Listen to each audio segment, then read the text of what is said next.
آفتاب عالم له افغان لوبډلې بهر شو. سلام او مینه ګرانو دوستانو، وخت مو بخیر. د ویډیو د مخه زموږ چینل در سره حتما سبسکرایب کړئ. د افغان کرکټ ملي لوبډلې تیز توپ اچونکی آفتاب عالم د نړیوال جام سیالیو لپاره له افغان لوبډلې ایستل شوی دی.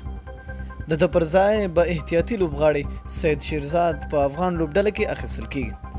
د کرکټ نړیوالې شورا له افغان لوبډلې د آفتاب عالم د ایستل کېدو ښکاره لامل لا نه دی ویلی چې ولې یې د لوبډلې څخه لرې کړ. آیا تاسو څنګه ګڼئ چې سید شیرزاد به د آفتاب عالم ځای ونیسي او که ونه نیسي؟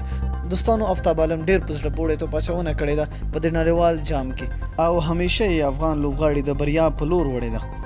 نو آیا سید شیرزاد به د ده ځای ونیسي او که نه؟ خپل نظر مو لاندې په کمنټ کې را سره شریک کړئ. که ویډیو مو خوښ وي، ویډیو سره لایک او د خپلو دوستانو سره یې هم شیر کړئ. تر بلې ویډیو د لوی الله